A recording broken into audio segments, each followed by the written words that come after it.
Hey guys, 64-bit Ryan here. Today we're going to go through 10 best 10 out of 10 games you must play on the Nintendo Switch. There's sure to be a game for anybody and everyone on the list, so without further ado, let's dive straight in. Now I'm kicking this list off with an absolute masterpiece of a remake in Zelda Link's Awakening. The art style gives me Animal Crossing vibes, and as I've described in one of my previous videos, it's basically Animal Crossing, but with combat, with a Zelda sheen. Now the gameplay is very simplistic and has gameplay mechanics similar to a 90s SNES game. Extremely easy to play in regards to combat, but the challenge and reward comes in from the unique puzzles. Each puzzle is different and keeps the games fresh and satisfying. Thoughts on this game? Let me know in the comments below.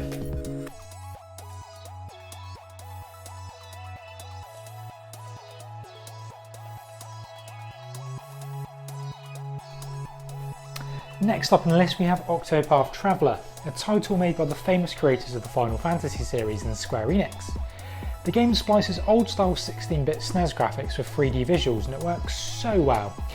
This is one of those games where the story takes centre stage. There's not just one story, there's 8 stories for each character, and you'll find as you carry on through each character's chapters, the stories deepen. What actually makes this unique is that its different characters' stories combines with one another as you adventure around the vast world map. Gameplay wise, this takes on an old style turn-based RPG combat, which made Final Fantasy so successful. The combat remains refreshing, offering a whole array of new attacks, boosts and spells as you level up each character's unique job. If you haven't checked this one out yet, give it a go if you're a fan of RPGs or want a new RPG you can sink over 60 to 100 hours into.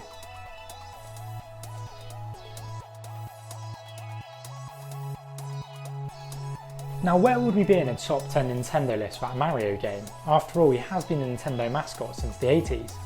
Now if you're as old as me, you'll probably agree in the fact that Super Mario 64 for the N64 was the best Mario game of all time. However, Super Mario Odyssey for me and fans alike would come in at a close second. Now you're probably wondering why. There was a lot of pressure on this game as the marquee title to show off what the Nintendo Switch can do when it was released around 3 years ago.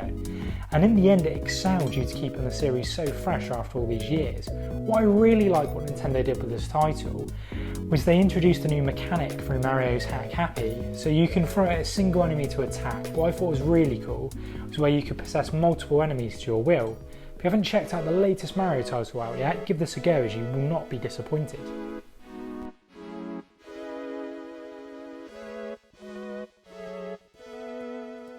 Zelda Breath of the Wild is a game that doesn't really need an introduction.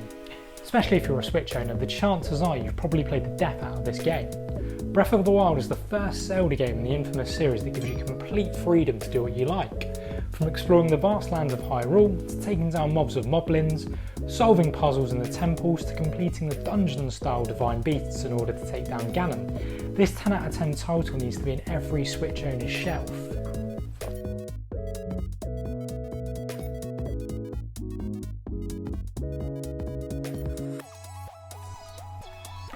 I wanted to include an indie title in this list, and what better game to include than Moonlighter, an indie title that I feel even though it was rated as an 83 on Metacritic, deserves 100. Let's give this small independent team some credit.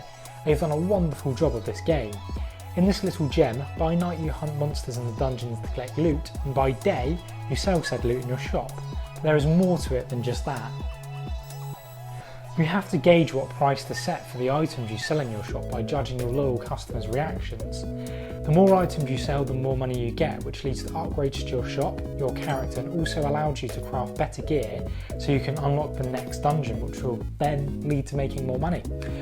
This game is unbelievably addictive, and if you haven't picked this up yet, give it a go as it's usually below £15 or $15 on the eShop.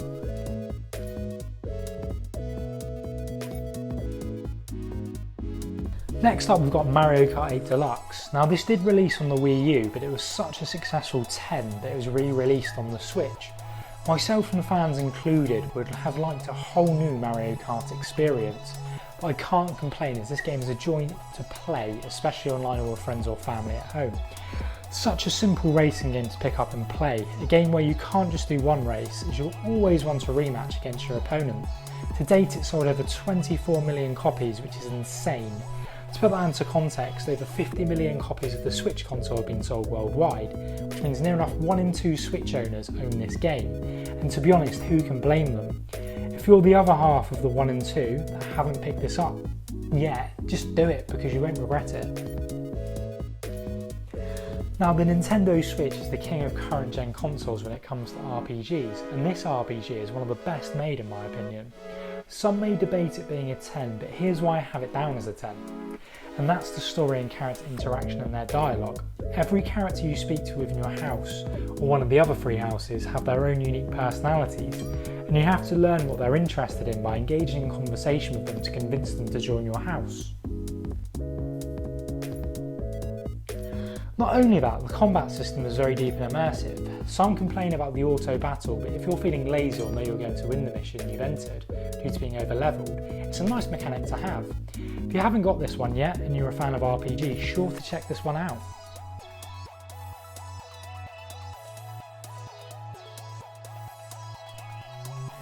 Now, if you've watched any of my other videos on the channel, you know I'm a huge fan of the Animal Crossing series. I'm not the only one, as it's now become the best-selling game of 2020, shipping over 10 million copies to date. In this live sim, you land on a small little island inhabited by an array of animals which you can interact with, and you essentially live with them. You can increase the size of your house by paying off your house loan to Tom Nook, buying craft items to decorate your house and island to your taste. That's not all though, you can also fish, collect fossils, catch bugs, and as of July we can now dive and swim. If you're on the fence about this one, this game's a perfect 10, which most people who play it or have played it have sunk way over 100 hours into it, and this should be added to your collection this summer. Next up we have Super Smash Bros. Ultimate. Now, I've had every Smash Bros. Game since its inception on the N64. This game defines the brawler genre. You can select from a large range of famous Nintendo characters from Link, Pikachu, Mario, Donkey Kong and more. You even have some non-Nintendo characters in here like Solid Snake or Cloud from Final Fantasy. I'm 100% certain there's a playable character for everyone. This is one of those games where you can't just play one round with friends or family, you end up playing several. Every console the Smash Bros. Series release on always gets a perfect 10 from me and Nintendo fans alike.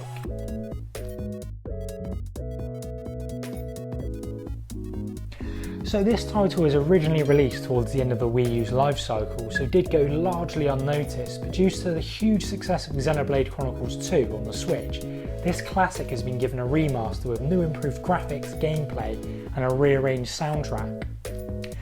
The auto battle system works so well in this game, and it gives you the chance to really focus on your other attacks and tactics in order to take down enemies. Not only that, the game takes place essentially on these gods' backs, and the way they've included these huge immersive worlds out of it is just a credit to the developers. If you're into RPGs or want something new to sink your teeth into, go and check this one out. And if you want to check out any of these games, I've put a link to where you can pick the physical copies up of these in the description. Now, did a game you consider a top 10 not make the list? Let me know in the comments below. Give this a thumbs up if you've enjoyed it and subscribe for more future content like this. See you later guys.